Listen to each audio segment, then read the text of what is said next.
Good evening. The Town of Cromwell Planning and Zoning Commission, regular meeting of Tuesday, March 18th. I'm calling to order. Alice Kelly, Chair. Mike Canada. Brian Dufresne. John Comtois, alternate. Ann Grasso. Nick Dimitriadis. Motion to seat the alternate, please. So moved. Second. All in favor? Okay, any additions to the agenda, Mr. Popper? Yeah, we're adding one, well, this is an amended agenda. Under the amended agenda, we added new business application 2503 to accept an application for a site plan modification at 55 Sabethy Drive. The applicant is Rick Atkinson and the owner is the Connecticut Water Company. Okay, good. Well, it's already on the amended Yeah, agenda. it's already on the agenda. Okay, could I have a motion to accept the agenda? I will make a With motion to the- accept the agenda as presented. Second. Okay, whoever. Okay, Brian seconded. Okay, all in favor? Aye. Okay, so, Mr. Popper, you are on. So I don't know, you have a copy of Bruce's report. I don't know if anybody has any comments on Bruce's report. I know he's in Hawaii.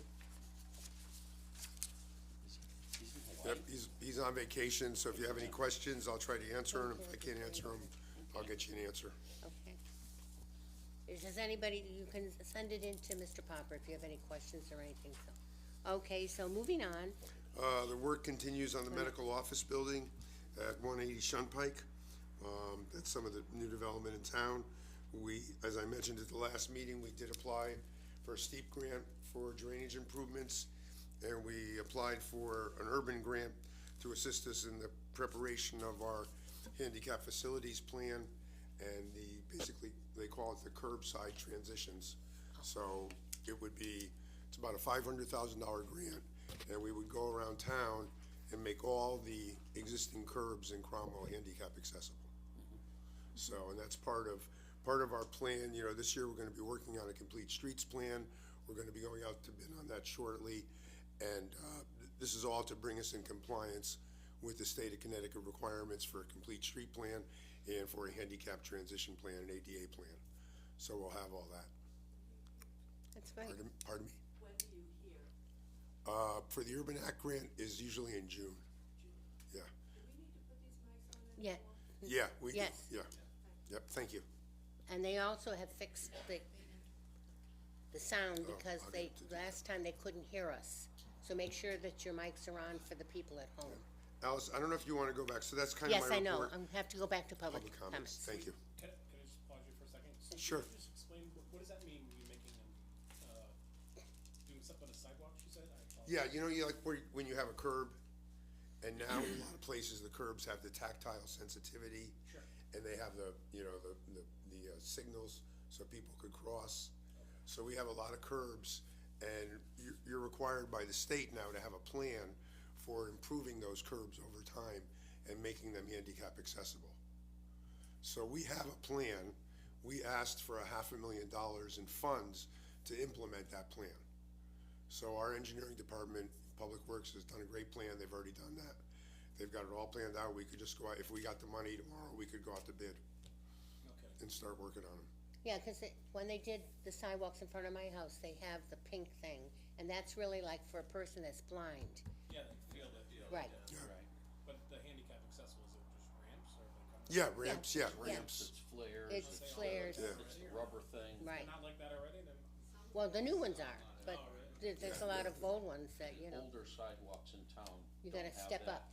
They have a little step okay. bridge kind, yeah. Yeah. Yeah, so we're excited. Those were two pretty good grants, and we're excited about that. And we'll have some other grants in the spring. And like I said, hopefully in the spring, we'll be going out to bid for the complete streets plan. right. Okay, at this time, anybody that would like to speak before the commission, you're more than welcome to come up, please. To the, This is for anything that's not a public A hearing. hearing. We only have one public hearing tonight, and that item is our regulations Right. changes. So if there's anything on the agenda that anyone wants to speak up about, now's the time. you can come up, ma'am. Did you want to speak? The things that are on the agenda, do we speak after they're presented? No. No. you Now can- is the time. No, okay. Okay, Yeah. thank you.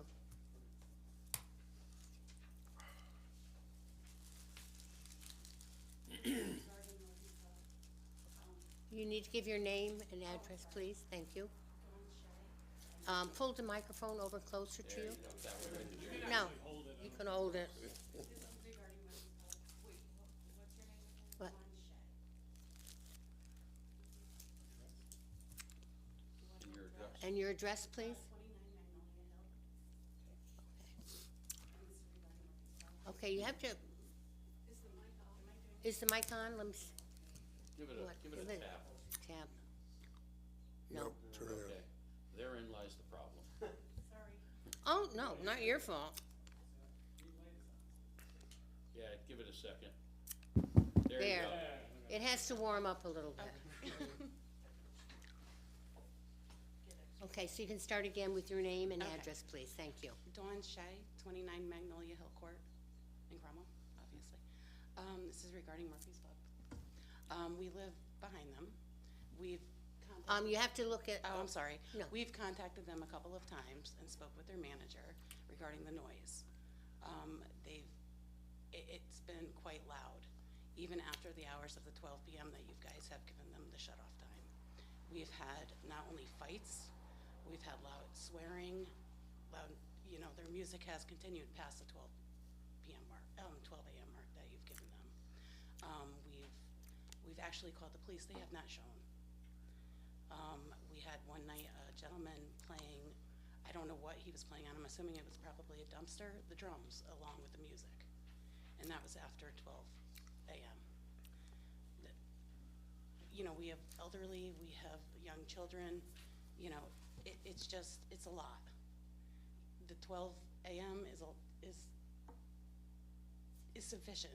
If this were to go on till 2 a.m., then we have the hour for them to settle down after, to leave. When I called and I spoke with the manager, they told me it was the people out back were the kitchen staff smoking out back. If it's the kitchen staff, then nobody's getting their food because it's constant with the people that are out back. It's just a lot for all the neighbors that can hear them up there. We've tried to work with them by calling them and speaking with their manager, and it hasn't stopped. It's fallen on deaf ears. It's a residential neighborhood that is up right behind them, and we ask that you don't extend the hours. have you called the police department Yeah, about we it? have. They didn't show the night that it was like 1:30, 1:40 in the morning. Nobody came. Oh. Because I'm not sure if they were aware of your 12 a.m. cutoff time. Okay, thank you. So thank Okay. you very much. We hope you don't. Thank you. We've spoken with our neighbors, and unfortunately, they couldn't attend. We didn't realize you had your meeting tonight. Oh, So thank you. thank you. Anybody else would like to speak? Yes, I'm Jack Maloney. I'm the owner of Murphy's Pub, and I apologize for that, and I'll address that. I'll give you my cell number as soon as this is over. How's that? Also, I'd like to present to you, from the Liquor Commissioner, I think there's a misunderstanding that somebody said we didn't have. Hold on for a second. Yes, I'm Yeah. sorry. You wanna stop for a second? Sure. Yeah, You're Jack. on the agenda. You're on the agenda. If Oh, you wanna talk about something that you're Right. not representing on the agenda. Right, more than you're welcome. you're on our agenda. So You're on then, our agenda. because you're the applicant. You're the applicant. Anybody else here who would like to speak? You're first in new business, Right. so. You're first. That isn't, you're not on the agenda? Okay, moving on then, Mr. Popper. Obviously, we had new business, accepted, scheduled new application. This is a site plan modification at 55 Smethy Drive. This is the office building on the left hand of Smethy. Mm-hmm. It's been purchased by the Connecticut Water Company. They're gonna be doing some modifications to the site plan. They're gonna be adding some electrical charging units in the rear of the building for their equipment. And also in the rear of the building, what they're gonna be doing is, you won't really see it from the street, but basically, here's the building. On either side of the building, they're gonna put a 20-foot high electric fence. And the purpose of the fence is for all their equipment. And it's a chain link fence. The good news is you're not gonna see it from the street, because it's gonna run parallel with the building into the parking lot back. You'll have plans for it, they're working on plans for it, so we'll hear it in a month. What do you mean electric fence? Pardon me? It's just a, Electric fence. Well, it's gonna be, I'm sorry, it's a gate, the gate slots. oh, Yeah. no, I had visions of, Yeah, like the one, basically like the one you see in here. Right, No, okay. It's not an electric fence, I apologize. That's So Maybe it we're should very be. excited to see them. They're making interior renovations to the building. They're gonna have a lot of equipment there, which I'm sure Sean is gonna love. And, cause this is gonna be their operations center. So when would you like it to be scheduled So for? let's do it a month out. So So today's- March, April? Yep, so What, the second meeting in April? second meeting in April, would be perfect. Thank you very much, Madam Chair. Okay. Motion, please? Sure, I'll make a motion to hear application 2503 at our second scheduled meeting in April. April 15th. April 5th. Oh, Thank you. Perfect, thank tax you. day. Okay, second on that, please? Second. Okay, all in favor? Aye. Okay, Mr. Popper, new We have business. application 2419, which is a review of the special permit conditions for Murphy's Pub at 5114 Shunpike Road. The applicant is Ryan Keeley, or was the applicant at that time. The owner is HBN CSC LLC, care of HBNickenGroup.com. I would ask the commission to ask the applicant tonight, because basically we're gonna do a new form. So let us know whose name you want on the form, because my understanding is Ryan's no longer working there. For now, it is. Yeah, okay. Yeah. So we just need, at the end of the night, whatever happens, just give us the name you want on the form. Thank you very much. So, I'd just like to point out to the commission members, there are a couple of memos from the police chief. And given my voice tonight, I can't read the memos. So if somebody wants to read those memos into the record, so that the public knows about those memos. And then there are also a couple, an email from the mayor and an email from a couple of neighbors. So I'd ask I- volunteers to. I can read Okay. after your So, presentation. and I just wanna point Okay, out, yes. everybody has a copy of the special permit form that was issued last year as part of your package. Yes. So, what we're looking at tonight are the conditions, basically the hours of operation. And so the hours of operation were limited, in the initial approval. Obviously, the applicant would like to restore those hours of operation. So that's basically the modification to the special permit conditions. So that's what we're here to talk about this evening. Thank you very much. Okay. Okay. Hi, Jack Maloney again with Murphy's. I want to put this into evidence. There was a discrepancy, I believe, on the liquor permit there. It said we weren't allowed by the liquor commissioner to serve out on the patio, and that was granted a while ago. I just wanted to put that into evidence. I'm sorry, what are you What? asking for? Liquor permit, I think it is something that says that we're not allowed to serve on the patio, and we weren't allowed to serve on the other bar that's been there for 12 years, I guess. Well, why don't we take a step back? Right. Sure. Because we're here to talk about the conditions. Okay. If you want to make additional changes to the operation of the bar, that would be a site plan modification, Okay, and that would be a separate application. okay. So here this evening, we're here to talk about the special permit and the condition of the special permit. You're more than welcome to submit any applications you want to change the outside area, as long as you get the appropriate permits from the state of Connecticut in addition to that. Which you have. You're more than welcome to submit those, and those will be considered at a later date. Okay, We would need to see an actual site plan, drawn to scale with all that information. We would need to see information about hours of operation. We would need to see information for the health department. You how got it's it. gonna operate. you got it. So you're more than welcome to do that. But only for this evening, we're talking about the conditions of the special approval. All right, fair enough. I think we've done an exceptional job. I think the police chief has been very happy with our actions there. And we're gonna continue that, even if the hours are extended, which I hope they would be, for music.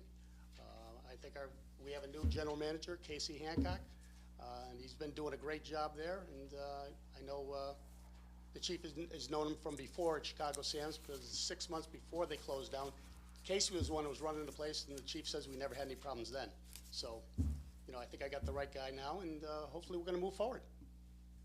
Thank you. So, because right now you have music only until what? midnight. Midnight, correct. And what are you looking for? Musical stop at 1 o'clock. That's what you're asking, to be extended from midnight to 1. That is correct, as long as with DJs as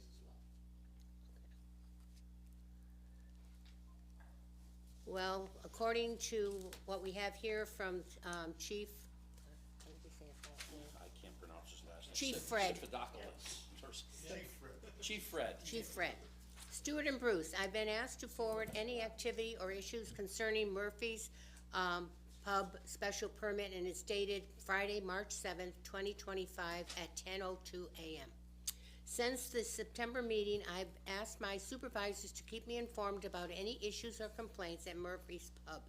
We've had very little contacts with the establishment during this time. The one noise complaint received on December 15th was unfounded by the officers. The management has kept to the agreed conditions and we have no issues. I am fine with lifting the conditions that were set forth. I believe Pub's liquor license does not allow them to serve in the open outside patio space, as this condition should remain. I would also recommend that we revisit this in 3 months. I have been promised by the majority owner, Jack Maloney, that they will never return to the club, quotations, like atmospheres which cause so many problems. I still have concerns about loud music and receiving complaints from resident neighbors.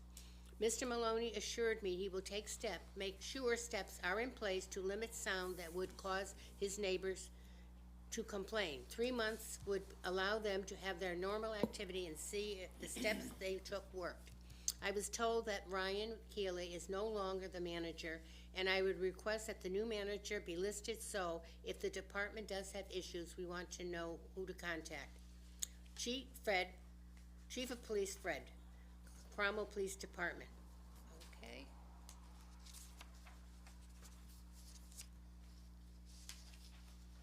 I don't need to read the thing from Bruce Driscoll, do I? Read them all? No, I mean, Right. you want to just take the gist of the neighbors, or however you want to do it. Right, let's see.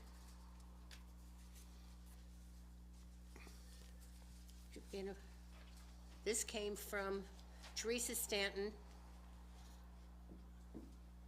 Miss Stanton, please call dispatch at 635-2256. This is from the Chief of Police. When you would like to make a noise complaint, my sergeant can bring a noise meter to determine if the music is in violation of the town ordinance. Please call when you feel they are in violation so we can listen and monitor. Thank you, Chief Fred. And this was done on March 17, 2025. And also on March 17, Teresa wrote, I would like to invite any of the Cromwell police officers to come to my condo and listen to the echo of the music from Murphy's Pub during the weekend evenings. The music is loud and doesn't help with my migraines and fall asleep. Teresa Stanton, 105 Skyview Drive, Cromwell, Connecticut. The next one is like 4 pages later. Right, and the chief said that on, let's see, March 17th, town manager, I checked the police log from January 1st, 2025 to today, March 17th, 2025. No noise complaints have been made to the Cromwell Police Department concerning Murphy's Pub. I've also asked my sergeant, and they have told me that they have not seen or heard any issues thus far. I encourage the mayor to tell any resident to contact the police department so we can investigate and take appropriate action when they have a complaint. And, okay, here's on the 17th from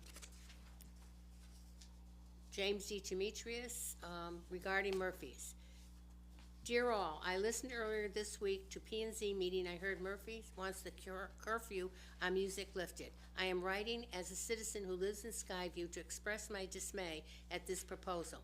I will let you know that I've heard from multiple residents in Cromwell Hills and Skyview who have major concerns about the noise late at night. The midnight curfew is a reasonable compromise. Thanks for your consideration. Best, James D. Demetrius. Citizens' comments for tomorrow, that was that, okay. Okay, and this came in on March 17th at 1:31 p.m. Dear members of Planning and Zoning, my name is Mike Sloskin. I live in Skyview Condo. I'm also the board president. I understand that Murphy's is applying for an extension to allow bands play past midnight. I would like to take a moment to address my concerns. One, what steps will be taken to ensure that no noise will affect the surrounding neighbors? Two, does this extension only apply to bands, or will DJs now be allowed? I ask because initially it was stated that Murphy's was done with DJs, a comment made by Ryan Keeley at the first hearing. Since that statement, there have been 3 times when a DJ was playing. February 1st, 2025, February 14th, 2025, and March 16th, 2025. It was stated by the owner that they do not wish to return to the club-like atmosphere, yet having a DJ is doing exactly that. If this extension is allowed, I think that it should be reviewed again at a later time to ensure that they are in compliance. While I understand that the initial agreement was limiting music until midnight, I think it should remain at midnight, because allowing the times to revert back to what they once were would only add to the potential noise issues as well as safety concerns that the Chief of Police mentioned at the last meeting. Sincerely, Mike, Slosek.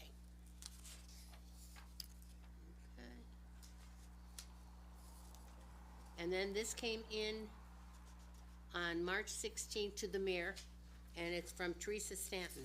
Dear Mayor of Cromwell, I live in Cromwell on Skyview Drive. I would like to know when you will finally make the right decision for the people who live next to Murphy's Bar. We are awaiting 7th month. Your program is not working. We still have trouble sleeping because it is very loud. Even the customers of this bar complain that it is very loud. They can't hear each other conversations. I beg you to move the bar somewhere away from the residential buildings and open any shop in its place. You would be doing a great favor to our residents. My husband and myself now have migraines because of the sleeplessness nights. I can't stand it anymore. Every night is the same. Live music until 1 to 2 a.m. How much longer? Please do something to make our life more comfortable. I would be grateful for a fast reply to my letter. Teresa Stanton. Okay. That's it. The rest are duplicates. I think these are duplicates? Yes, Yeah, they're all duplicates. they're all Yeah, duplicates. I think that's it. Okay, Thank you. thank you. Okay. Anybody else here? Okay. All right, well, There seems to be some type of miscommunication between the residents saying is that they've talked to your manager, and you now giving out a number so they can call you, that you don't seem to say that you've had any type of information from the residents about the loud music. Am I correct? You are correct, I have not. I haven't heard from anybody. We've heard from people who come down and thanked us. Yes, I'm sorry. Can you go to the mic? Right. We got to record you. Thank you very much. guys, Yeah, we've had people come into the bar and thank us for the noise. You know, it's gone down, they don't have the night, you know, the 1 o'clock in the morning noise, stuff of that nature. We've had numerous people from up there do that. And again, I'll talk to that young lady afterwards, and, you know, she can have my number. You can call me anytime. No, I just wanted to, Yeah, you know, because I'm reading they're sending in, you know, emails and things like this. yeah. So, you know, and there seems to be a lack of communication on many sides. But, anybody else from, you know, what about from the staff here, from commission members? Anybody would like to? I can make a couple of comments. One of the noise issues that you had, in all fairness to you, was a piece of equipment up on the roof that had thrown a fan blade and was hitting the housing, and we heard all about it on social media for the next few days afterwards. Sounded like drums, sounded like somebody playing music. It turns out that it was a malfunctioning piece of equipment. The police did in fact go out and investigate it, and the information I'm giving you, I'm sure you already have, but that was given to me by the police. Other than that, I know that, there's been a disconnect between people being unhappy with the noise and people also being unwilling to call the police department and file a complaint.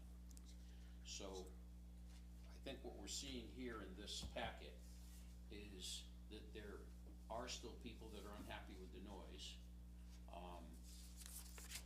But because they're unwilling to call the police and actually file a formal complaint against you, the chief doesn't have that information at his fingertips, and none of us have crystal balls, and none of us can be mind readers. That being said, the chief had suggested an approximately 3-month extension, and I'm of the mind that we're coming into summertime, springtime, the leaves are gonna start popping on the trees pretty quick. We do have a natural barrier of vegetative growth between you and them. I'm hoping that that helps substantially, but in my mind, I'm thinking that we should probably go with the chief's recommendation of a 3-month extension of your permit. Fine. And I would offer as a compromise that rather than extend it to 1 AM, I would extend it to 12:30 for 3 months, and then in 3 months, we sit down and talk again. And in the meantime, I think it's important that our mayor discuss with residents that have noise complaints that they need to register them with the police as well as your staff. And try to nip it in the bud. I agree. I do wanna compliment you that I have not heard anything horrible, and I have not heard any noise complaints, but then again, I'm not there.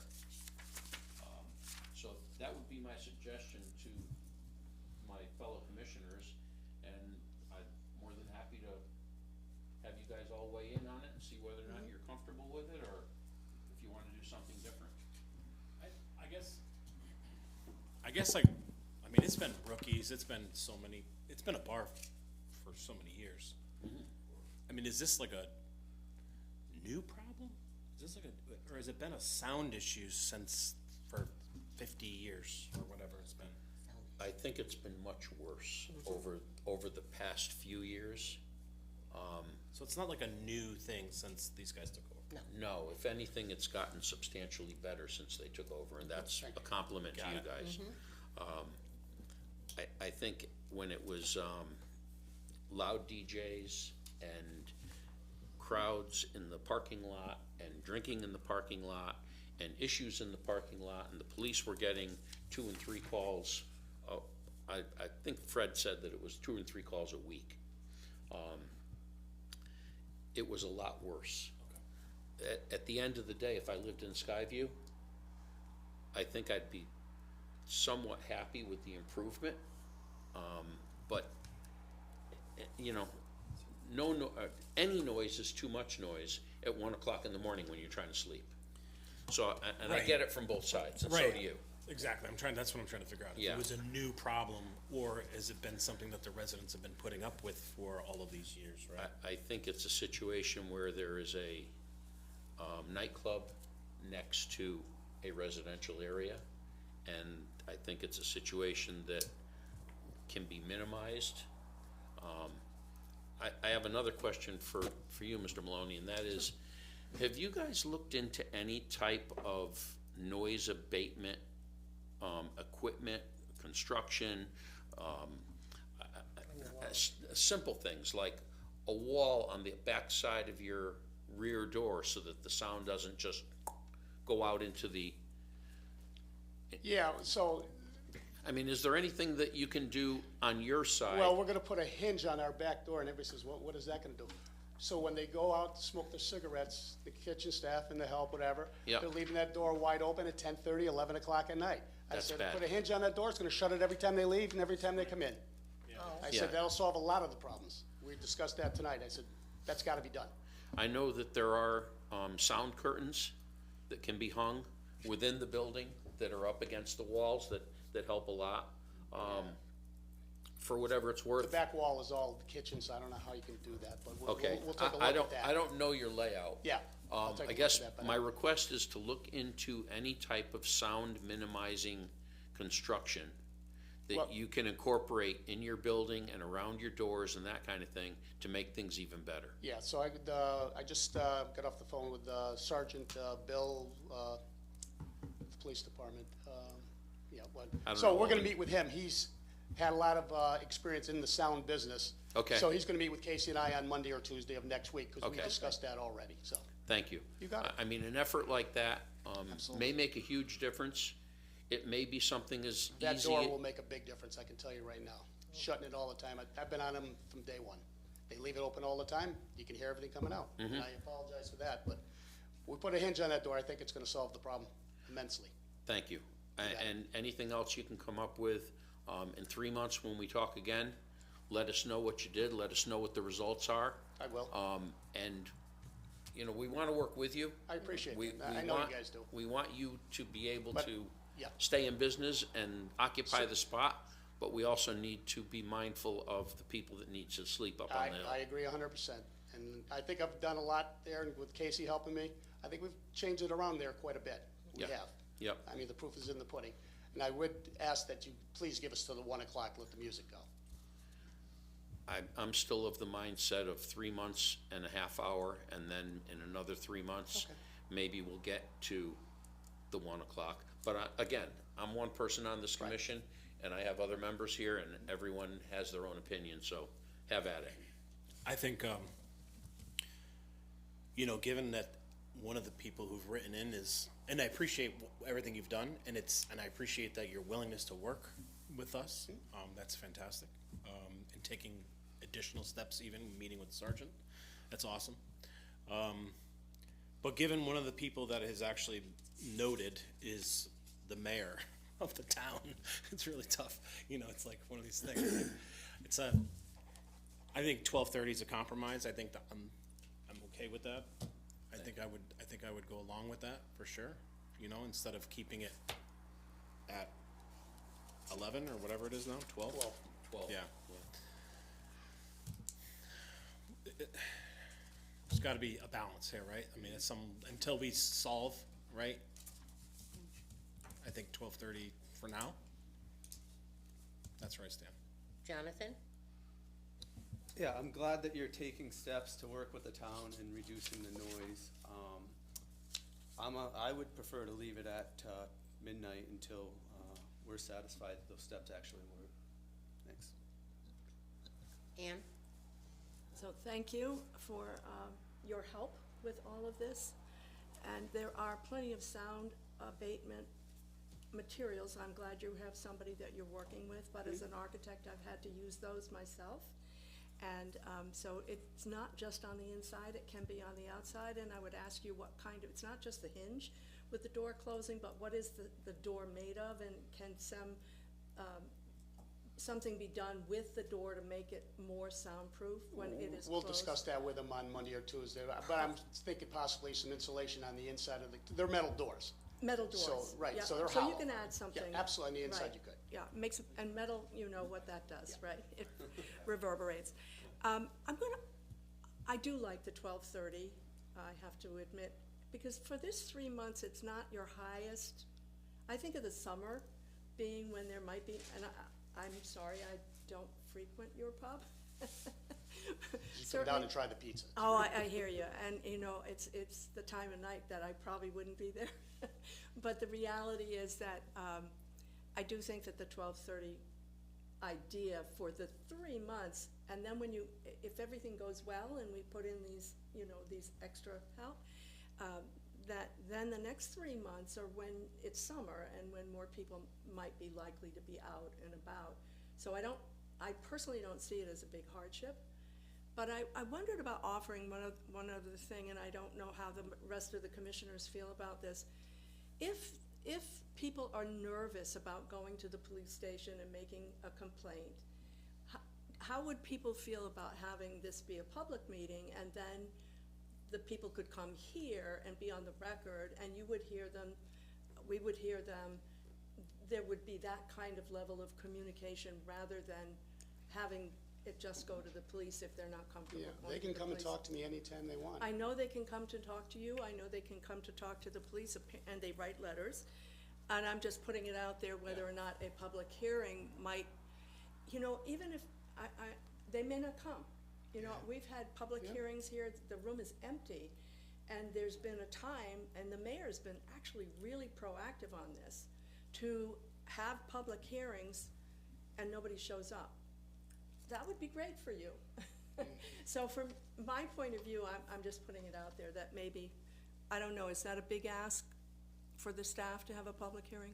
Well, I mean, the only concern I have, you know, it's not a big ask for the staff. We would publish a legal notice in the paper. The applicant would have to notify everybody by certified mail. But I guess, you know, maybe it's not really even a planning and zoning issue. Maybe it's a police and the community issue, because this would be my concern. I think it's a great idea. What I'm afraid is gonna happen is we're gonna have a lot of neighbors get up, and they're gonna say, I called the police, they don't answer, or they're gonna say, I don't wanna call the police, or I called the resident, and we're all gonna sit here, and we're not gonna have an answer for them. The only thing we're gonna be able to say is, well, call the police again, or call the property owner. And so, I'm afraid it could turn into a big gripe session. And I think maybe, you know, the police department could be a little proactive and notify the neighborhood, and the property owner could notify the neighborhood, because that's really a community police issue, not so much us. I mean, we're gonna decide the hours of operation, but actually rectifying this problem is more of a community communication with the police. But I'd be happy to hold a public hearing. The only thing is, I agree with you, one of the things, whatever the condition we make this evening, and with all due respect, sir, I don't wanna hear in 3 months, we talked to somebody about this, we talked to somebody about that, maybe we'll put a baffle up, maybe we'll do this. I wanna see a plan. I agree with you, and I wanna see a plan.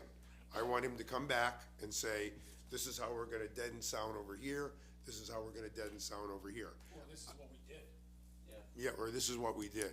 I don't wanna hear ideas, and I'm not being disrespectful. No, I get it. Yeah, I get it. we need action. We need action. So, we've talked about this, this gentleman was here before, he got his permit, you know, we need action.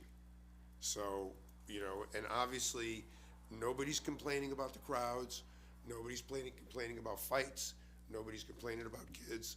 The only complaint we're getting is about the noise, and I agree with Ann 100% that I think there's architectural ways that this could be done. Because, you know, I've been here for 12 years, nobody's ever done anything in that place about sound. Not about sound. Not about sound, That's nobody. very Let's, true. yeah. So I mean, so that's really the issue we have here, that we want the applicant to work on, we want the police to work on. I think it's a great idea to have a public hearing, I just don't know what the end result of the hearing would be. So I think, I hear you, and I think the action plan, if that could be implemented in the next 3 months, then you come back with that. Even if it hasn't truly been tested, because it has just been implemented, I don't know how quickly you'll be able to implement some of those things.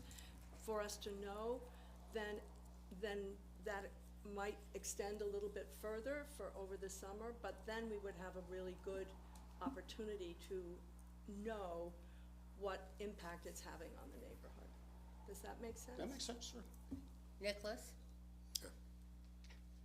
Yeah, and we can hold the public hearing, and probably the most positive thing about the public hearing would be connecting people, because we could have the chief of police, so, and we could have the gentleman representing the company, and we could have the neighbors. And if they wanna show up, they can show up. But couldn't they have come tonight? Yes. No, it's not a public hearing and nobody was notified.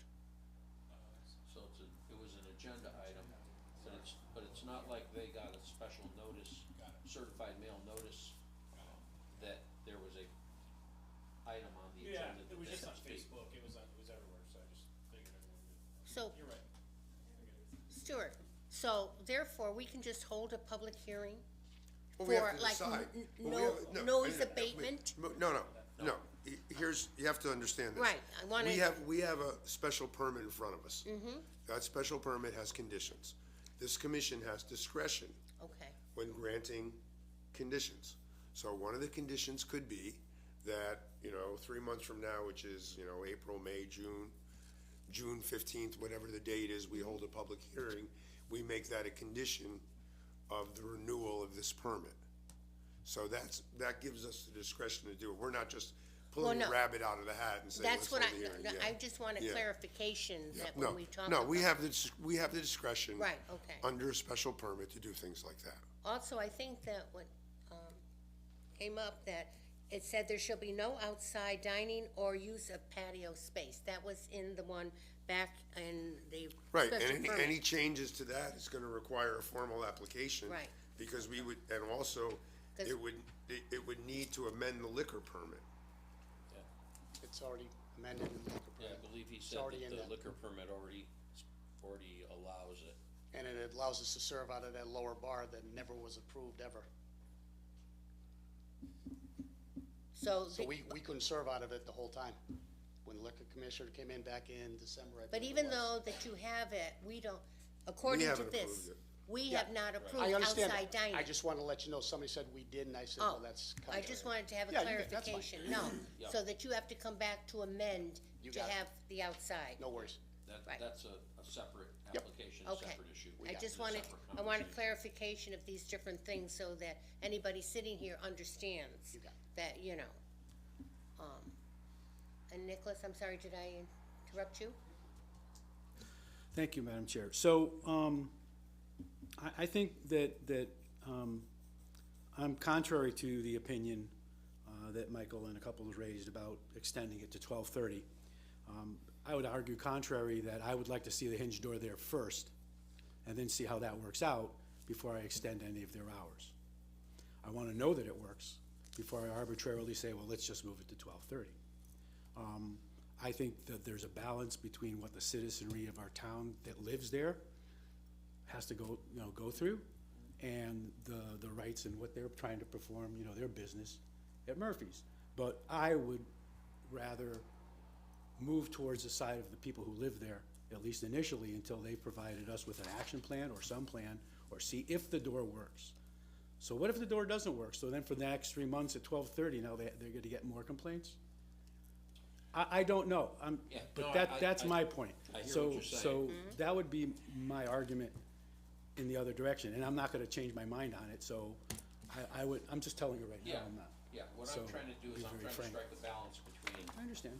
our chief of police, who said, let it go until 1, and our mayor, who said, we've got an ongoing problem, and residents who, although we only have very few letters, do identify a problem. I'm trying to find a balance somewhere in Right. there where everyone walks away with an ability to make the situation better in the short term and give us a short-term revisit.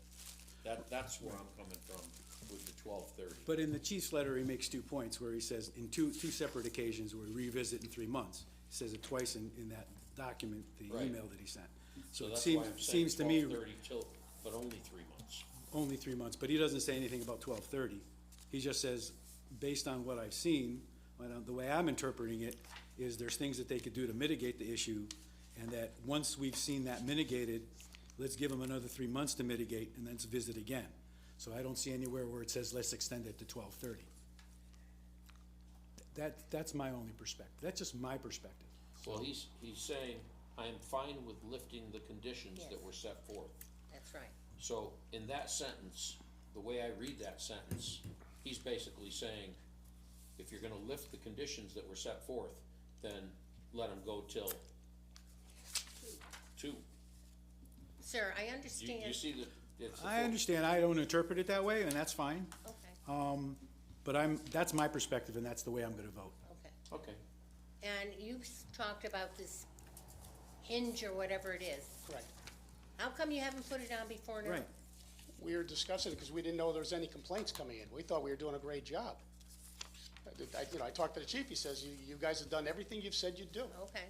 So I just want a clarification Yep. on some of these things, just that, and so therefore, how soon can you put that hinge on? well, hopefully we'll get it on next week. Okay, We're meeting, like I said, probably Monday or Tuesday, I'm meeting with, Well, I'm just saying, so the door will close, otherwise they leave the door open, that's a problem, I think. Maybe you're not. probably correct. Okay, anybody else have anything to say? Yes, go ahead, Ann, again. I wanted to, from your side of it, I've been given some information that one of the reasons you want to extend your hours is because of the people who populate your bar. Is that, can you speak to that a little bit? I mean, because the difference between 12 and 2 is significant. The difference between 12 and 12:30 may or may not be significant depending on whether your crowd changes Yeah, so we're because of talking about the sports. music to 12:30. We're talking only till 1 o'clock, the music, a half hour longer. The bar is still open to 2 o'clock. That I understand, Okay. not my point. My point is, somebody said that your crowd changes, that you have people who come in after sports, and then you have a secondary kind of crowd that comes in for entertainment, and that is the reason why you're looking for music later. To And keep the younger crowd there later, absolutely. yes, and so Making no bones about it. Now, you know, there's the type to of crowds my- we want to bring in is not what they had there before. I understand that. Okay. I do hear that. You got were it. Thank you. In your first presentation and tonight, you were really clear about that, and we would hold you to that. So far, I've held my bargain. Yep, exactly, so I hear that, but that's the reason I think that Mike's idea of having a little bit of, I think some of us want you to understand that we want you to thrive in your business, and I thought maybe if everybody understood that the crowd that you're wanting to have this music for is a different crowd than the earlier crowd, it Absolutely. would make more sense. And if I don't provide it, they're going somewhere else in town anyways, you know that. But it might not be next to people who need to sleep. Yeah, I understand it. Again, we're gonna talk to them. Yeah, no, I get that. They'll have my number. I'm just saying that I find this idea of 12:30 helpful. It's not what you want, I No. understand that too, but at least it gives you an indication that we hear you and what your particular business model is. Yep. Make the improvements sooner rather than later, and I think that'll make a lot of people very happy. And like I mentioned earlier, I gotta turn this thing on. Like I mentioned earlier, we are coming into spring, the trees are gonna pop. We have a natural vegetative barrier that I think is gonna help with sound, I hope. And 3 months is enough time to know whether or not it's gonna work or not work. Okay. I think. You know, coming into the spring and with the better weather, you're also gonna get people more mingling outside as well. So there's another side of that, right? It's not just trees blooming and vegetation coming in on deciduous trees, right? It's Yeah. also more people being outside and milling around during or after business hours, whatever the case. So there's some noise that's gonna come out of that as well. So things happen, right? I mean, No, I'm just saying, so it's, just because the trees are up doesn't necessarily mean it solves the problem. I agree, but I Okay. think. It may mitigate it, but it's not yes. gonna solve it. It's not a In the permanent solution, it's past. seasonal also. It's seasonal, right. Yeah. Seasonal. In the past, though, with previous owners, there were tailgating and parties and craziness out in the parking lot. At one point, I believe there was an attempted shooting or a shooting. It was not even close to what this gentleman is bringing to town. That being said, we haven't, I mean, the police were there often and weekly. We haven't had the police in the parking lot. We haven't had shootings in the parking lot. We haven't had anywhere near the negative activity from his operation that we had from the previous 3. So, that being said, I think he's going down the right path. And because he's going down the right path, I have more of a willingness to work with him than I did with any of the other previous owners. And that's why I'm proposing what I'm proposing. I also, I would like to also add, it's just, listen, it's a bar, it's a restaurant. I mean, if there's talking and there's people out in the back after work, that happens. As long as they're not breaking the sound ordinance of the town, there's not a whole lot you can do. You know, so I mean, it's like, yeah, you're gonna hear talking, it probably would, it probably echoes right over. It's like as if you're talking across a lake, you can hear people perfectly. You know, I don't think people are out there doing it on purpose. right? And it, again, if it's not breaking the sound ordinance of the town, I'm not 100% sure how much more we can do. Right, and not only that, but people up there in their patios and things like this, when the warm weather comes out, they're gonna be outside in their patios, cooking their hamburgers or whatever, later in the evening as well. So once the nice weather comes, you're not gonna be in your little hut, so that you don't freeze on your patio. But, you know, so I just think that, you know, I'm in favor of it going to 12:30. So just so that we're clear, you're in favor of having live music extended to 12:30? Yes, Yeah, so, Live music extended right. right, to so, 12:30, not just talking out in the back, Right. No, smoking because cigarettes the and anything like music's that. inside, so not condition extended number outside, three. no.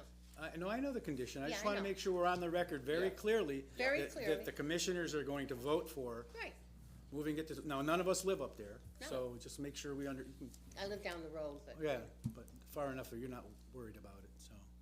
So, basically, the motion I would make, and this isn't my formal motion, but the motion I would make would be that condition 3 of the present special permit 2419 be modified to read,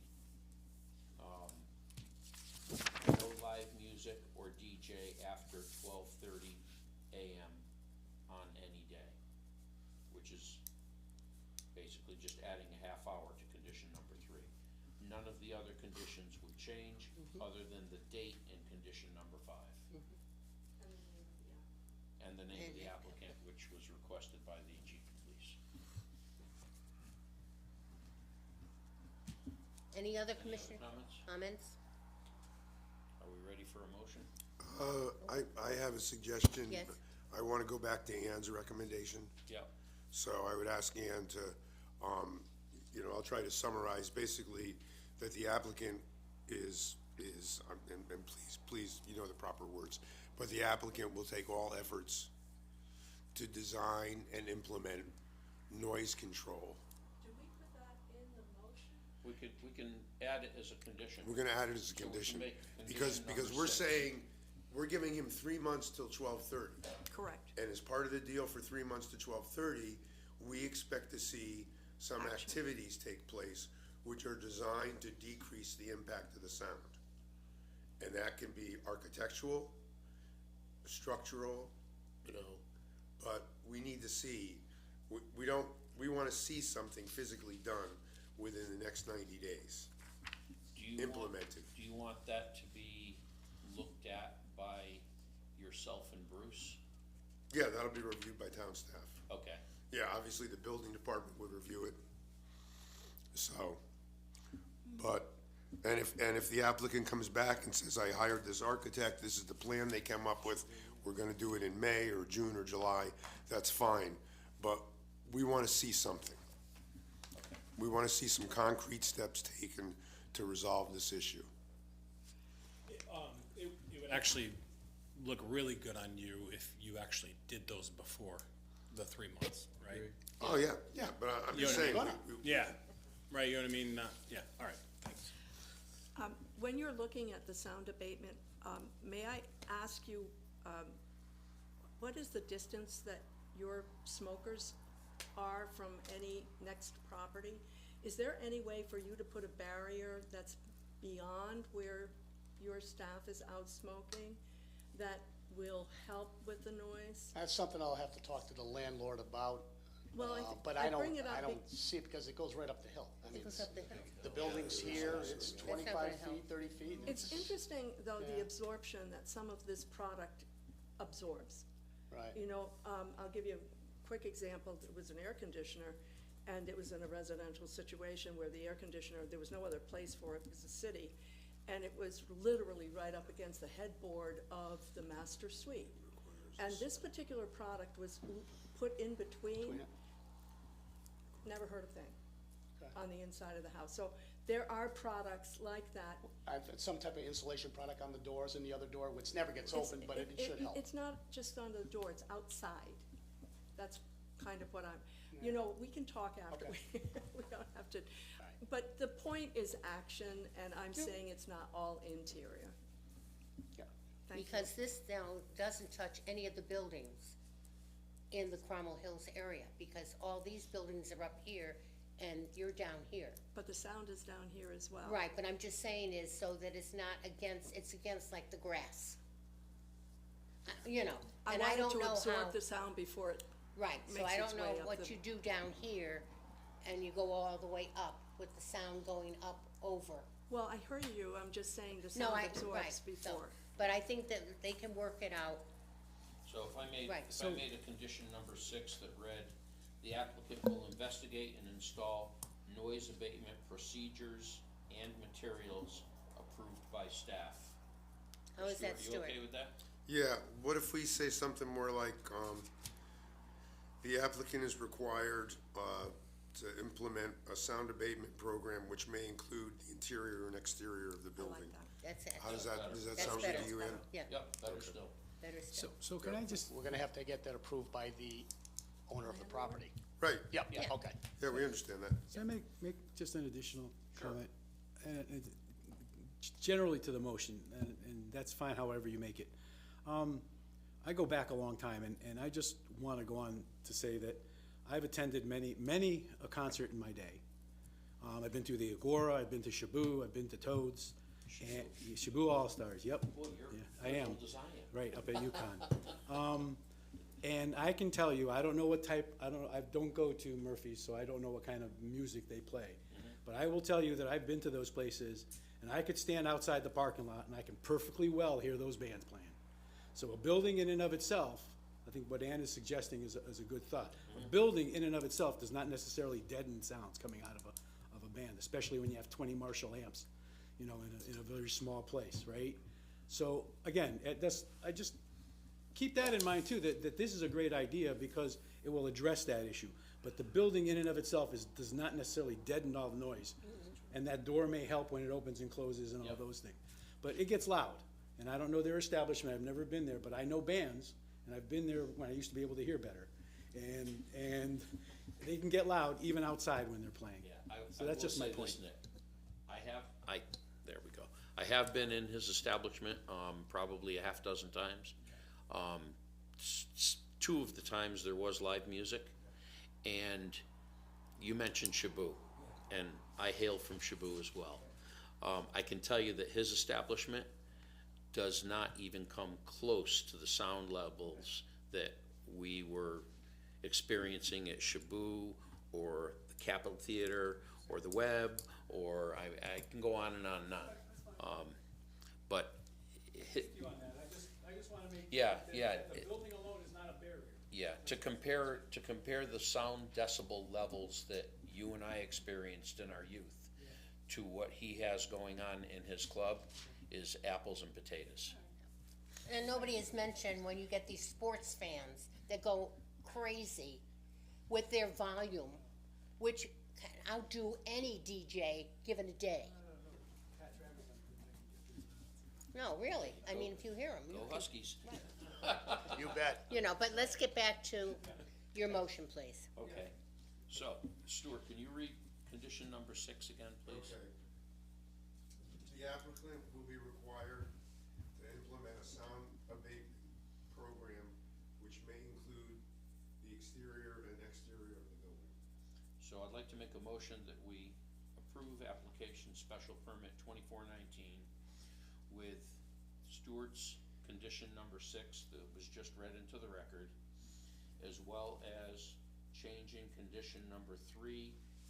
There shall be no live music or DJ after, and change 12:30 a.m. on any day. No, it has to be 12:30 p.m. No? No, I No, say AM. AM, 12:30 a.m. on any, excuse me, on any day, period. Mm-hmm, And this is conditional for 3 months? 3 months. And, yes, and the date would be, so, I think it's May 15th. April, May, June. So when is our second meeting in June?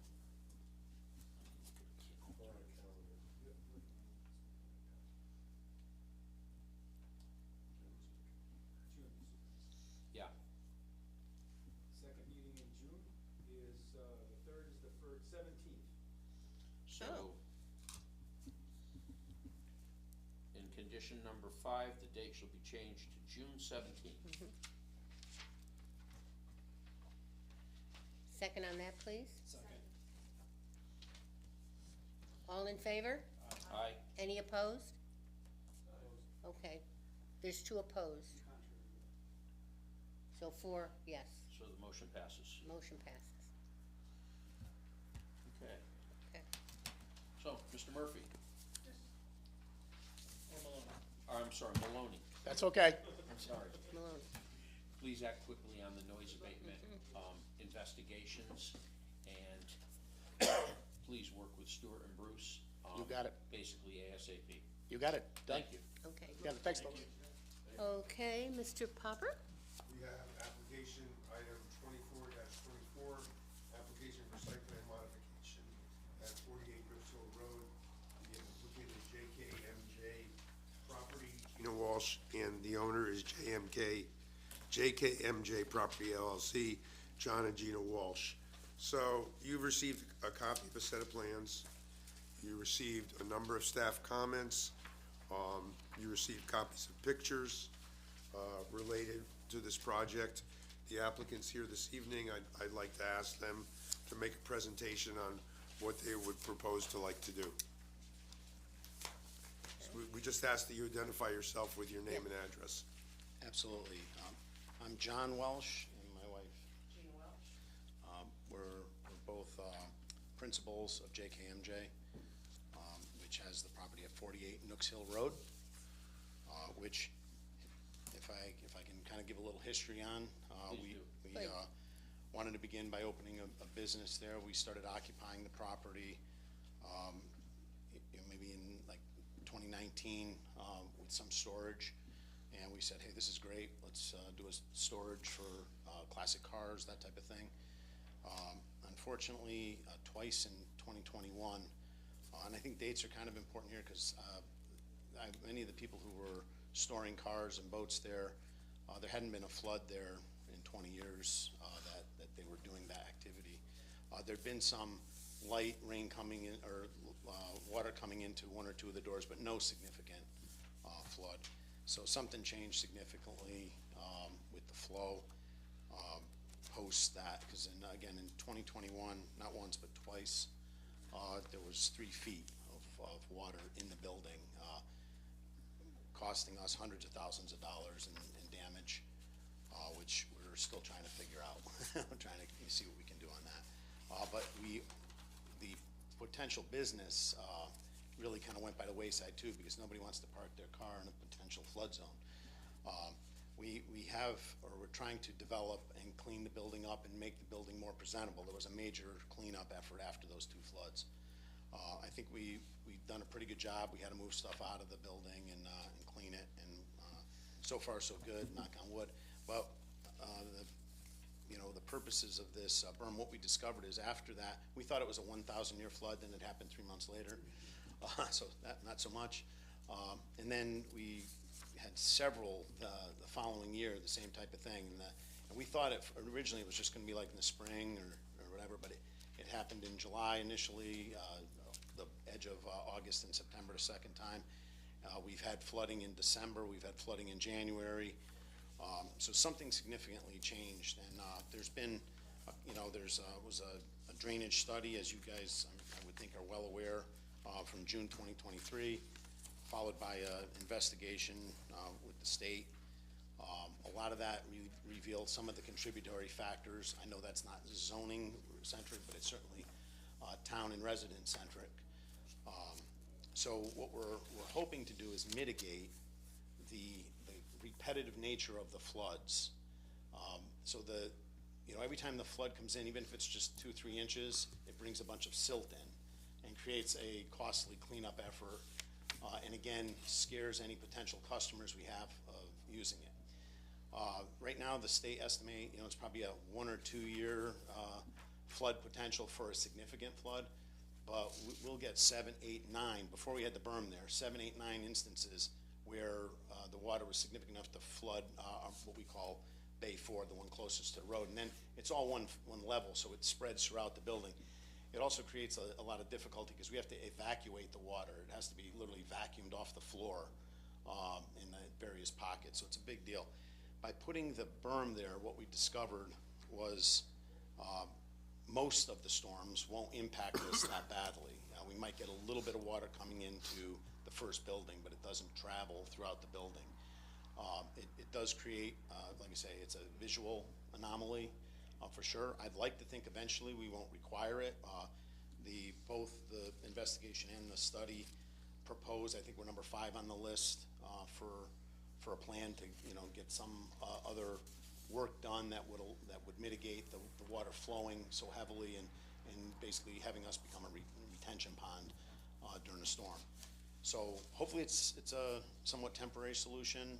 We'd love to have the use of that edge of the parking lot and not have it there, but in the meantime, that's a little bit of history and background of what we're trying to do. We did have a site survey done. We apologize, there was a couple delays. We had to find somebody who could get us in their schedule in December. But we did get somebody who was able to do a site survey. We've submitted some of those forms. I think we have a couple more sealed copies here that were requested by Stu. But that's basically a little background, and we were hoping to keep the berm here. There was an impact, I'd say, and perhaps Stu could speak to it. There's a small, adjacent to our property, there's a small pump house, and if our berm is too big, it would cause water on some of those lower storms to put water across the floor of that facility, and we don't want that. So the berm was scaled back so that the water would go just to the edge of that and then come down through our property. And so if the storm is big enough, we're still in deep trouble. Yeah, and so it reduces the likelihood of some of the smaller storms impacting us. We still have no protection whatsoever from a 1 inch per hour storm, which if you see what's going around the state and around the country, 1 inch per hour is not much.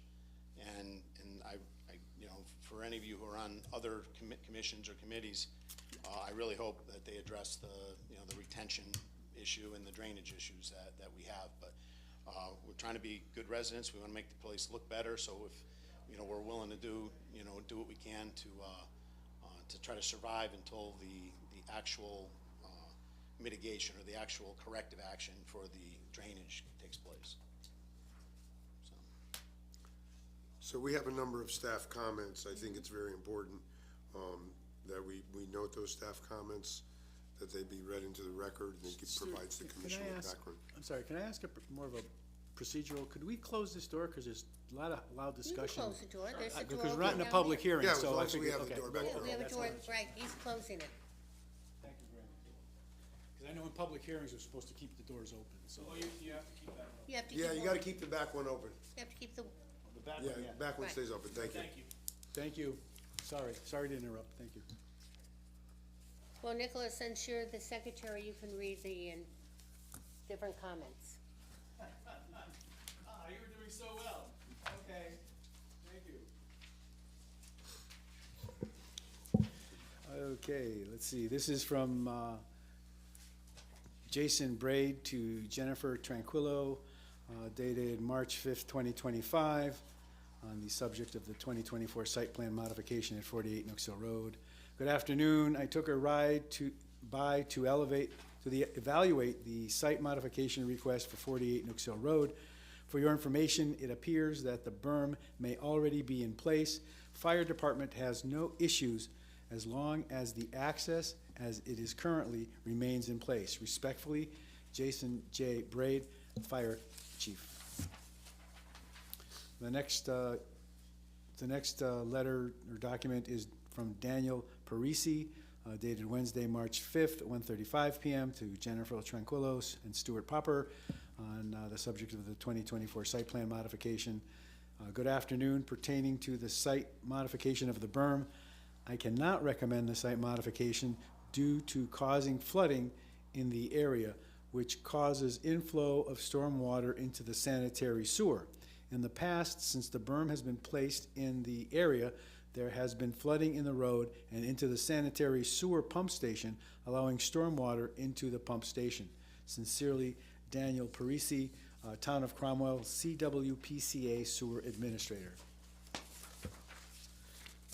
The next document is from Harold Holmes, Fire Marshal, dated Wednesday, March 5th, 2025, 12:58 p.m. to Jennifer Tranquillo on the subject of the 2424-48 Nooks Hill Road modification. The only thing we would ask for is that the berm doesn't get any longer. We have just enough to access the building on the east side to get it into the rear of the building. Harold Holmes, NAFI, CFI, IAAI-FIT, Fire Marshal, Cromwell Fire District. And let's see.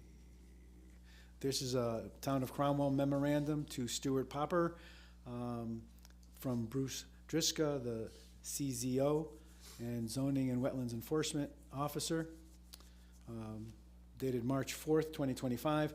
I have reviewed a document hereafter the document entitled Property Survey Land of JKMJ Property LLC, 48 Nooks Hill Road, scale 1 inch to 20 feet, dated 12/20/2024, submitted for application number 2424, and have the following comments. 1, the document is not signed or sealed, thus does not comply with Cromwell zoning regulation for site plan application procedures / requirements. Section 8.6.B.2 requires plans to be signed and sealed by the appropriate professional. And let's see. All right, do you want me to read the entirety of the next one as well? Mm-hmm. Okay. Engineering Department, Town of Cromwell, Stuart Popper, from John C. Harriman, P.E., dated 3/4/2025, for application number 2424-24, 48 Nooks Hill Road.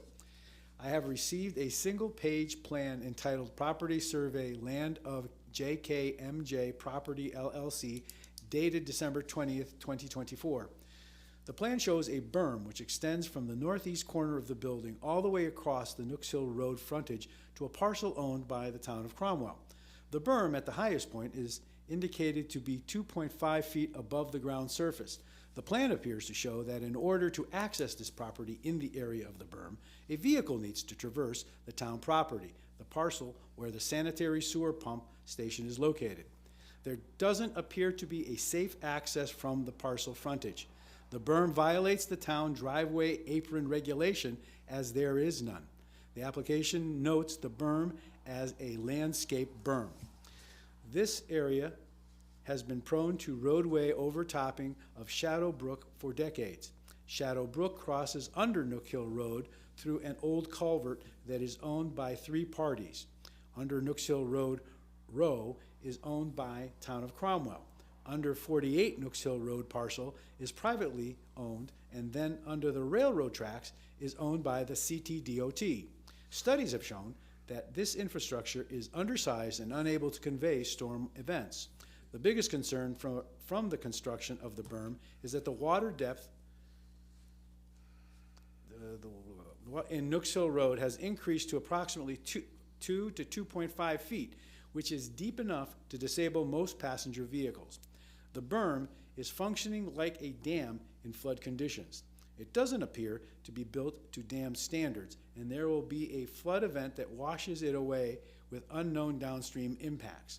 The dam effect also appears to put Cromwell sewer infrastructure underwater, which will increase the amount of stormwater infiltration to the sewers, which will overtax the pump station.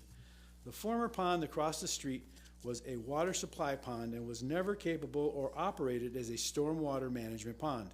It is the recommendation of this office that the berm be removed as soon as possible. This is from Joe Palmieri, sent on March 3rd, 2025, 11:58 a.m. to Jennifer Tranquillo, looks like the citation is a different site plan. It says 24-25 site plan. Could that be possibly a misprint? Yeah, is there an address? Let's see, yeah, Cromwell Fire District, 1 West Street, Cromwell, Connecticut? No, is there an address for the site plan, for the number? No, not, it does not show one on this. So what does he say? Okay, so I'll read it into even though the subject is 24-25 site plan. After review of the application, my only concern is that the basin that this berm could create could possibly flood the sewer pump station. Yeah, it's about this one. Okay. The pump station has a water service with a frost-free hydrant on the exterior of the building that in worst-case scenario has the potential of being contaminated by possible flood waters. I would imagine that the WPCA might be concerned with some of the equipment as well. Thank you for the opportunity to comment. Let me know if you have any questions. Sincerely, Joseph A. Palmieri, Water Operations Manager, Cromwell Fire District. This is from Joe Egan. John Egan. John Egan, I apologize, thank you.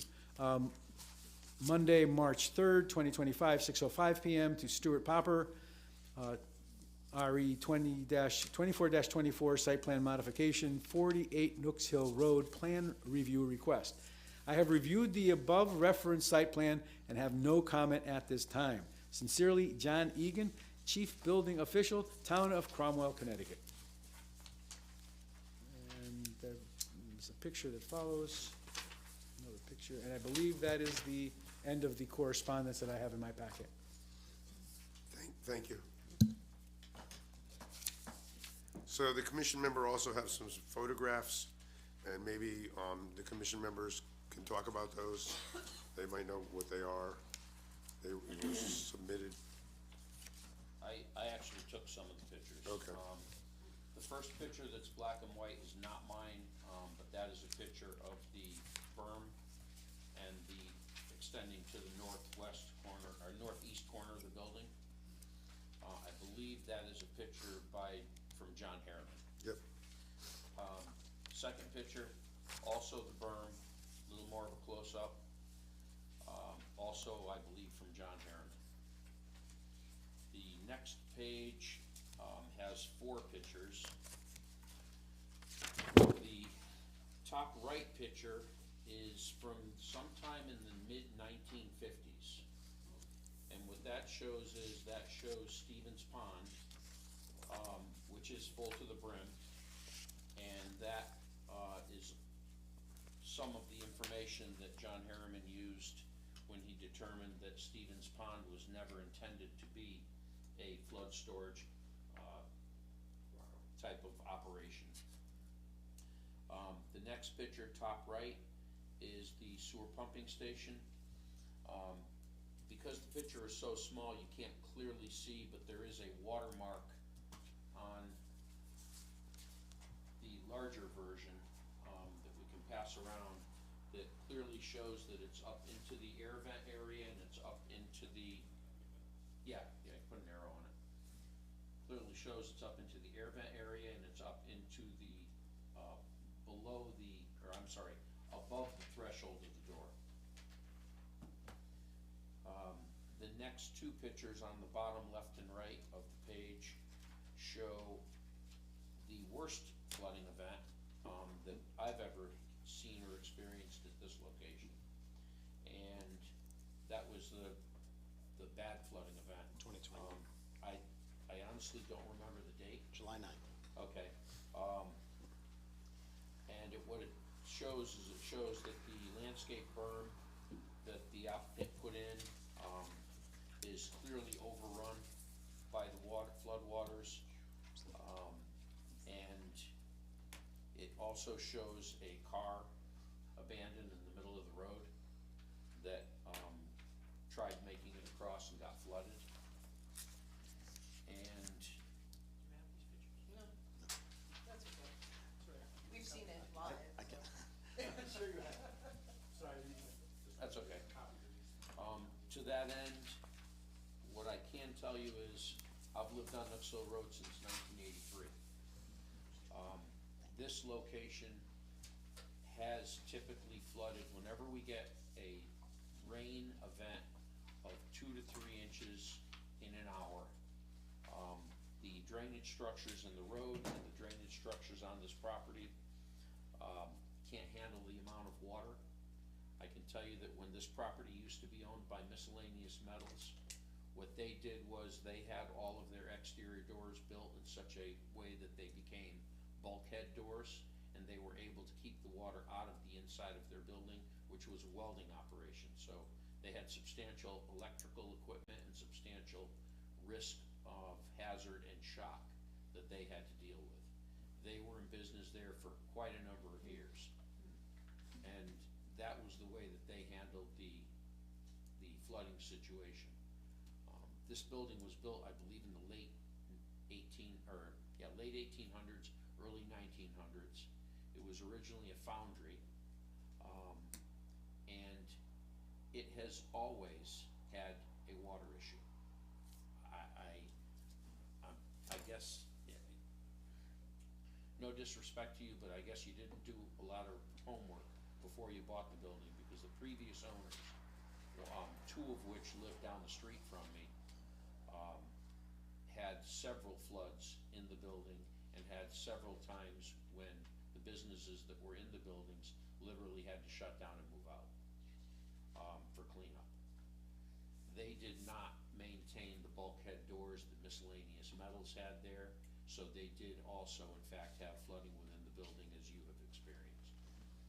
But at the end of the day, we're dealing with a building that was built in a bowl with poor drainage around it, and it floods. To build your berm, as John Harriman has stated, has created a worse situation for everyone that lives on Nooks Hill Road, because the road now floods more frequently and more water is being held back. And on your property, when the previous owners owned it, I know there's at least 2, maybe 3 large catch basins that used to take this water that's shown in the pictures, and you'd end up with inches across your property, but you wouldn't end up with feet across your property on a regular basis, because the water had someplace to go. What you've done is you've basically built a dam, and you're damming it up and holding it on Nooks Hill Road. So I hear what the engineer is saying, I hear what the other commenters are saying, and I would yield the floor to my fellow commissioners, but as far as I'm concerned, there is no good reason why this berm should be allowed to exist. So thank you. Thank you. I just wanted to comment on a few of the engineer's comments.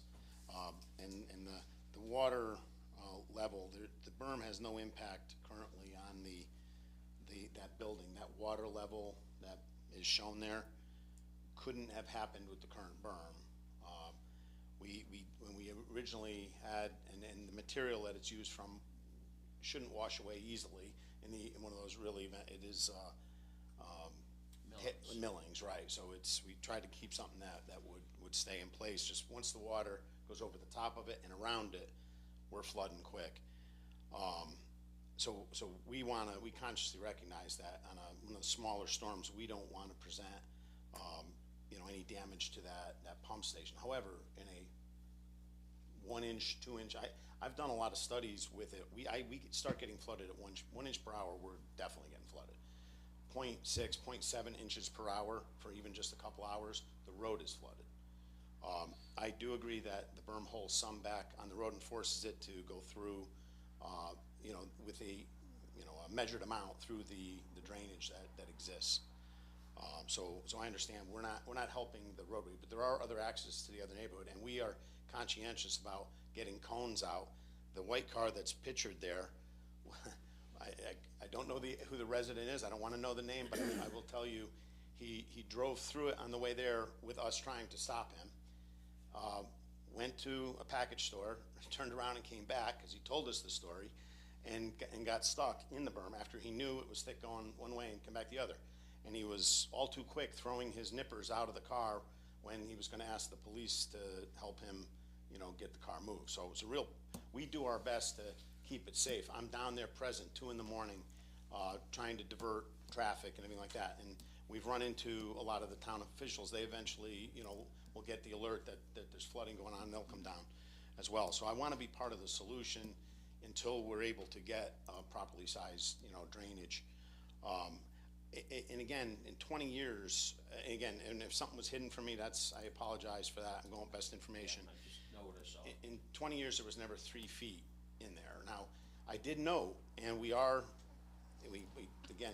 somebody to help us understand how we could utilize the vault system, that there's some remnants of it existing from, I guess, when the foundry had it.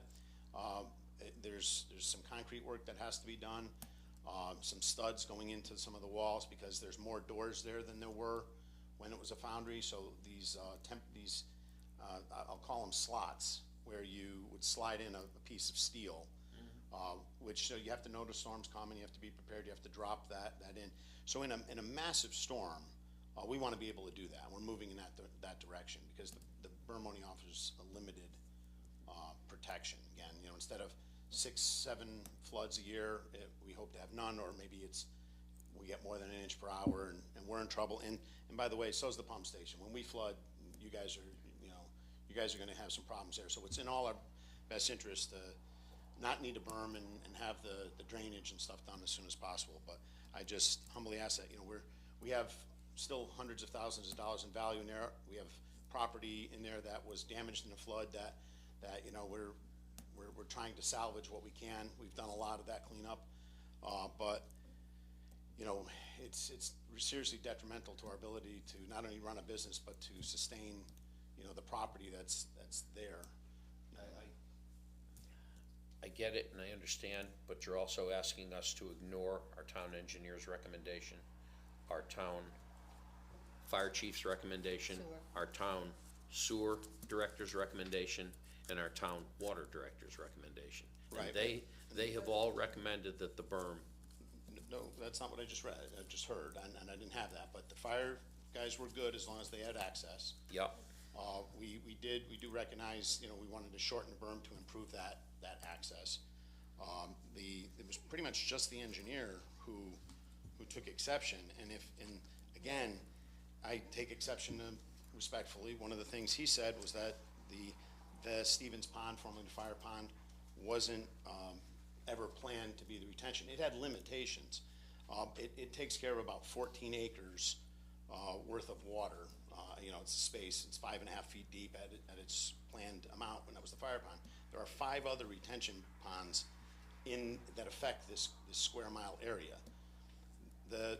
I personally feel that after some of the new developments up on the top of the hill went in, that this has gotten a lot worse, and I think the reason the fire pond filled in is from all the sediment from some of those builds.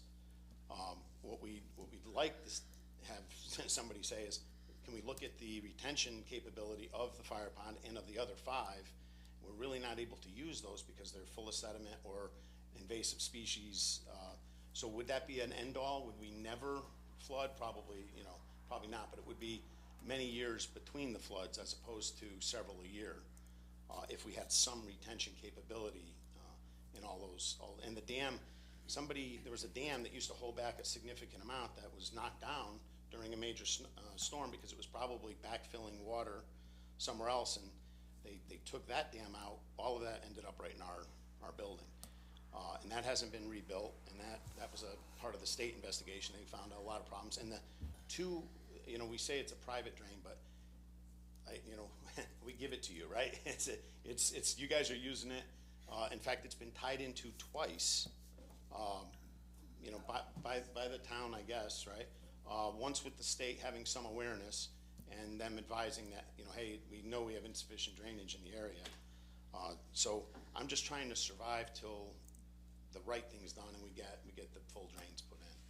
Because I know you're working with the state and grants and funding to fix that area. But in talking to John Harriman, and I did talk to John Harriman personally, drainage improvements to this location, number 1, they're number 5 on the list. Right. And number 2, you're talking millions of dollars, and probably at the absolute best, 5 to 7 years. And that's if all the stars aligned and they got every grant they were supposed to get, and they tunneled under the railroad to get out into Dead Man Swamp. But there could be a severe problem, if anything, if we do get flooding, with this not holding it back, and there'd be a problem with the fuel line that goes directly in front of the airport, that runs right underneath that rail station. I don't disagree with you, So, I mean, But until there is that problem, nothing is gonna be done until somebody throws millions of dollars at it. And at the end of the day, we have a road that floods regularly because of your dam. It flooded before. Well, It did, the but never to quantity this is extent. higher. In other words, we'd flood first, or more. Yeah. And then the level would slowly come up in the road and might not reach the depths. So I have a suggestion. I'm ready. So here's my suggestion. It's been discussed with the history of the building, that there are other methods to be done besides the use of a dam, a berm, okay? Obviously, you're not gonna convince the staff at this point, you're not gonna convince the commission at this point that they should vote against the staff. I'm just being very blunt, okay? So we all know that's the outcome this evening, okay? So the solution to this is the previous tenants, as Mr. Kanata pointed out, they made individual efforts to address flooding around the building with Bulkheads. bulkhead doors Yeah. and other equipment. I think the only solution at this time, if staff is not gonna let you keep the berm, that you have to investigate other solutions beyond the berm, and that's really your only option at this point. Because the commission is not gonna approve the berm remaining. So, we can talk about this Yeah, for a forever. number of hours this evening. But I think the bottom line is, the staff is opposed to the berm remaining, the commission is gonna vote with the staff, and you guys have to come up with another solution. Well, we're working those solutions. Yeah. But the But question is, the berm's gotta go, the berm's gotta go, and it's gotta go ASAP, that's the deal. So you have to find your other solutions as quickly as possible, the berm can't stay. It's a physical hazard, the town staff has stated all these facts. I'll give you an example. When a commission votes against the staff, and there's a lawsuit after the fact, something happens, it's not a good situation. The town can't vote against itself. I've seen this happen in communities. I saw somebody killed because somebody got issued a permit for a building against the advice of the staff, okay? So, and I've been involved in lawsuits like this. The bottom line is, you can't do it, you gotta come up with another solution, okay? And We you gotta do support it our as staff. quickly as possible. No, I do want to make sure I didn't mishear stuff. It was just the engineer, John Harriman. No, No, it's it's not. other people. It's the sewer WPCA. administrator, It's Sewer. the water administrator, it's not just John Harriman. When the director of our municipal water service says that what you've done could infiltrate our potable water system and contaminate our water system, Right. that's a problem. But respectfully, though, that can't do that. It flows around it before it hits that station. I would yield to the judgment of the water authority, I would yield to the judgment of the town engineer and the town staff. No, and like I said, No we'll work disrespect. that. No, I understand, and I'll work that because there's physical I'm an engineer myself. There's physical impossibilities to a couple of the things that were said there. I just, no doubt in my mind, there's a water line on that building because when we got flooded without the berm, that building got partially flooded and Yeah, threatens it. That's a whole Right. other story. Right. The bottom line this evening is, That the building was commission's never gonna vote partially against it, flooded. Question. and you have to come up with an alternative. Question, Yes. how long can we take to remediate, cause it's gonna take a little time to Well, get contractors. we have to hire a And contractor. other things in there to do what needs to be done. I don't So- think it should take you longer than 30 days to remove it. No, the berm could We be can, removed in 30 days. we can certainly breach the berm, like, if the intent of this is met if we put a gap in the berm so that water won't meet, so I think we could get that done in 30 days. There's also the issue of the fact that the berm, quite frankly, looks horrible.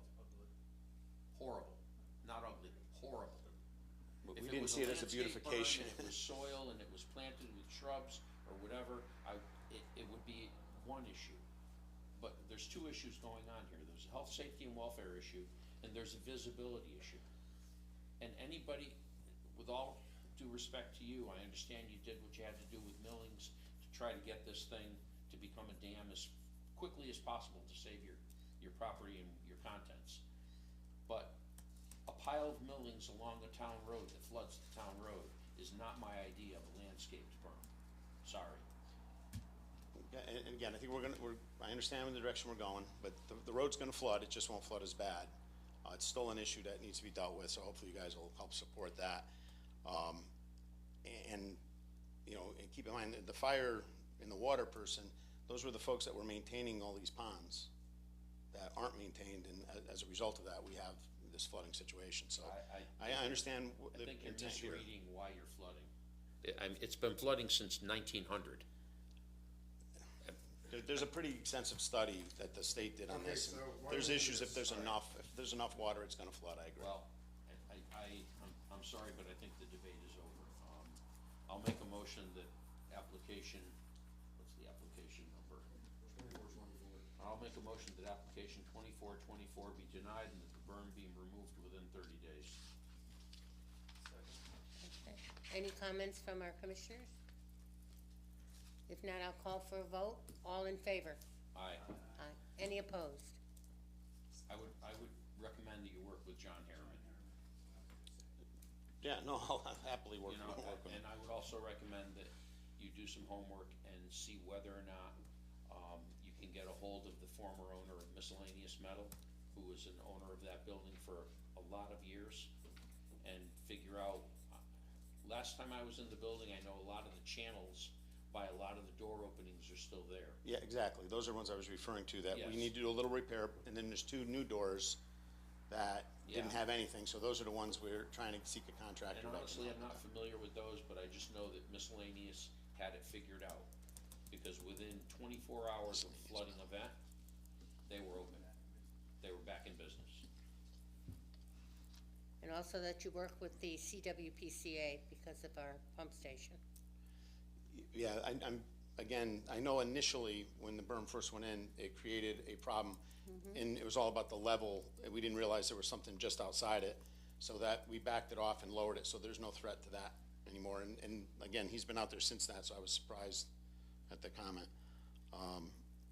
Miscellaneous Metals is, Yeah, the name of the firm was Miscellaneous Metals. They were actually a metal fabrication and metal stair fabrication operation. They were there for quite a number of years. Do you remember them, Stuart? No, they were before my They time. were before your time? Yeah. Okay. Oh, that's saying something. Back in the old days. Yeah. But they did have it figured out, because they occupied that building with, like I said, all kinds of steel and welding and that kind of thing, and they were really never out of business. I don't know where they moved their business to, but I know that they were there for at least 10 years. Huh? On a hill. Maybe. ouch. Moving to, number C, discuss question raised prior by the commission as to the definition of a meeting. Clarify the exact question. So we were having a discussion about what constituted, correspondence, what constituted a meeting. Nick had brought it up, and we just wanted to clarify it so that we could do some research on it. Obviously, you can't get together with more than 3 Oh, members. right, I understand and that. talk about something. But obviously, with electronic media, it kind of changes the subject. And, they're advising, the Connecticut Bar is advising that, you treat electronic media. So all of a sudden, we can't have a discussion vis-à-vis electronic media, say for example, about the zoning regs. The zoning regs is public hearing. All of a sudden, people are chiming in and saying, well, I think this section should be this way, and we should add this. I mean, that should all be part of the context of the public hearing. If you wanna send me an individual email, and then I read that email into the record, that's fine, because that's part of the public record. What we wanna avoid is these electronic discussions, which are in essence informal meetings. Right. So if you can't talk to each other, but if you wanna say something to me that we present to the group at the meeting, that's fine. But it's the conversations between each other regarding, you know, an item that's a public hearing, which would constitute an informal meeting. So basically, never hit reply all. Yeah. But you can talk with one other person or talk with two other people on an email or a text? Well, I would, you know, I mean, if it's a public hearing item, I really wouldn't do that. Even one-on-one? Yeah, because it's in parte communication. Yes, if you're in public hearings. It's part of a hearing, and you guys are talking about it, and you're members of the commission, and it's not out there for the public. I'm confused then. When previously, before there were the electronics, you could have a conversation with somebody, but you're saying even previously, you shouldn't have a conversation if it were a public hearing. Right. Got it. Yeah, public hearing is very Got it. Okay. strict. Yeah, that's the really touchy part. So. I you have know, something mean, I have to if, find it. You know, somebody written writes about an email back saying, you know, are they gonna landscape the fence at 55 Sylvester? It's a site plan, you know, and, you know, if you wanted, did you look at the plan, did you see this, you know, that's a little different, that's a site plan. But it's, when we get into the public hearings, then it gets very sticky, and that's what we really want to avoid. Well, I'm glad this conversation came up. Yeah. And then informational things that like I send out from the regional CROG, those are okay, because all they're doing is pointing, Yeah, you're distributing public distributing information. public information Yeah. that's out there already. Yeah. Well, Not with an anything opinion like or a that is viewpoint, fine. it's just, here it is, go Yeah, look at it. you know, so if Ann saw a conference that she thought everybody would be interested in and wanted to send it out to Yeah. everybody, that's fine. Okay. That's distribution of general information. It's when we get commission specific that it can get a little touchy, and that's what we want to avoid. Thank you. Yeah. So, we need a motion, we're not gonna talk long about it, but we need a motion to open the public hearing for the regs. Okay, I'll make a motion to open the public hearing for application 2502, request to amend Town of Cromwell zoning regulations. Second, did- please? We did get, I'm sorry. Second. Okay. We did get one comment from a commission member regarding, some punctuation, and so we'll take care of that. We also got extensive, information from Mr. Rude, who is still kind of hung up on the notification and some of his additional ideas for notification. I prefer to go with the approach that Kerry did. I think requiring applicants to come in 5 days before a meeting with proof of the signs, since we've already taken pictures, we've already gone out and see the sign, is a little redundant. And I don't know if it's, you know, even have any statutory basis to ask for stuff like that. And you, Stuart, you already did on page 163, section 6, number 8, 1G, put in the wording that, Yeah. Mr. Rude wanted Yeah. about the failure to comply, Yeah. because I went through to find it, you know, and so, right, but, and it is in our latest regulations that we got, that was sent out. I'd be inclined to say we go with the town attorney's recommendation and leave it at that. Okay, thank you. That's the only new thing. Well, if there's anything else new, we do have our first meeting scheduled in April. And basically, we would wrap up the regulations at that meeting. So if there's any comments, if people want copies, so we send out electronic copies. If you want a hard copy, we'll print you a hard copy. Just let us know and we'll deliver it. Okay. But rather than just making it for everybody, you know, we'll save some trees. Yeah, I'm okay with electronic until they're actually signed, sealed, and delivered. Yep, And then everybody should get a book. Yep, Right, and they are pretty well, because I've copied them off and I have put them paginated and everything else. And also, even for the distribution thing, I was able to get it on one page. I want you to put in the budget ink cartridges for all the members. Because I've burned up a few on this. I don't know if there's any other questions at this point. I don't have Are we any. gonna continue this with the final vote for April, the next April? We're still, I just wanna mention one Right. thing. We are moving forward with the, 100 Berlin Road grant. They also are gonna be coming in with a We site have plan enough people. modification. No.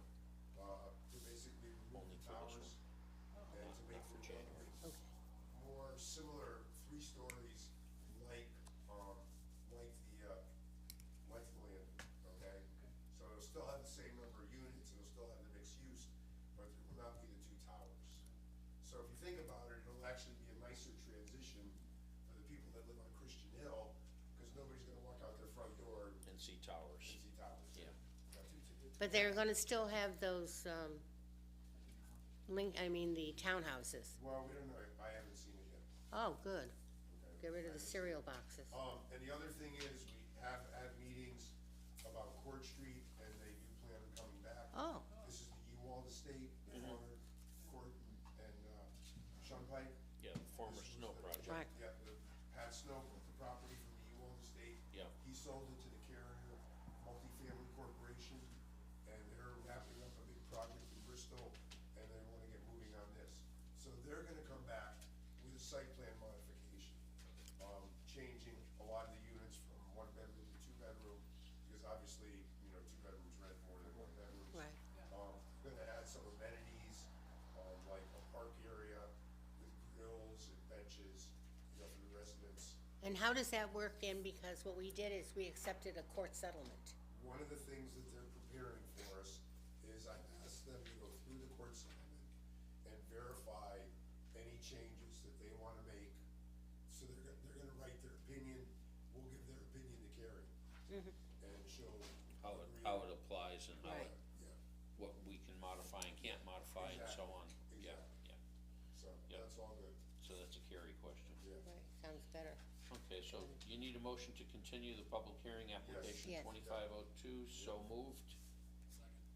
All in favor? Aye. Okay. And we have approval of minutes.